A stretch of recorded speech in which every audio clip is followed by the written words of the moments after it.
పైకి మాత్రం ఇదిగో మీలాగా నాలాగా కనిపిస్తారు.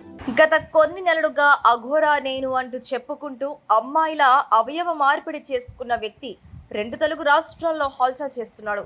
తెలంగాణలో ముత్యాలమ్మ గుడి ఎపిసోడ్ తర్వాత మంగళగిరిలో కూడా నగ్నంగా తిరుగుతూ పోలీసులతో గొడవ పెట్టుకున్న ఈ లేడీ అఘోరి అక్కడ బీటెక్ చదువుతున్న అమ్మాయికి మాయమాటలు చెప్పి తనతో తీసుకెళ్లిపోయాడు. మా అమ్మాయి మాకు కావాలంటూ పోలీసులను ఆశ్రయించిన వర్షిని మేజర్ కావడం, ఇష్టపూర్వకంగానే అతనితో ఉంటానని చెప్పడంతో కథ మారిపోయింది. అసలు ఈ అమ్మాయి అఘోరితో ఎలా వెళ్ళిపోయింది, ఇంకెవరూ దొరకలేదా అంటూ చాలామంది అనుకుంటుండగా తాజాగా వర్షిని గురించి కొత్త విషయాలు తెలుస్తున్నాయి. శ్రీవర్షిని మంగళగిరికి చెందిన అమ్మాయి. అక్కడే కుటుంబంతో కలిసి ఉంటూ బీటెక్ చదువుతుండేది. 2వ సంవత్సరం చదువుతున్న సమయంలో ఒకరితో ప్రేమలో పడి అది విఫలమయ్యాక చదువు మానేసి అఘోరి అవ్వాలని ఇంట్లో వాళ్ళను కూడా ఒప్పించింది.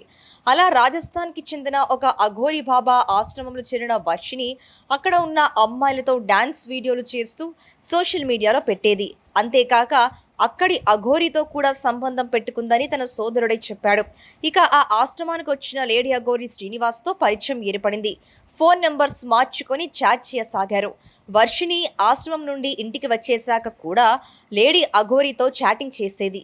తెలంగాణ వచ్చిన లేడీ అఘోరి మళ్ళీ అక్కడికి ఎంట్రీ లేకపోవడంతో మంగళగిరిలో ఉండాల్సి వచ్చింది. ఆ సమయంలో వర్షిని తన ఇంటికి అఘోరిని ఆహ్వానించగా అక్కడే కొన్ని రోజులు అఘోరి ఉన్నాడు. ఇద్దరు ఒకే గదిలో ఉంటూ పూజలు చేసేవారట. అఘోరి తనని కూడా పెళ్లి చేసుకున్నాడని వర్షిని అన్న చెప్పడం మరో హైలైట్. ఇక అఘోరితో వర్షిని వెళ్ళిపోవడంతో ఆమె తల్లిదండ్రులు పోలీసులకి ఫిర్యాదు చేశారు. ఆమె ఇష్టపూర్వకంగా వెళ్ళినట్టు చెప్పడంతో చేసేదేమీ లేక పోలీసులు ఊరుకుండిపోయారు. ఇక వర్షిని ఆ అఘోరి వద్ద ఎందుకుంది?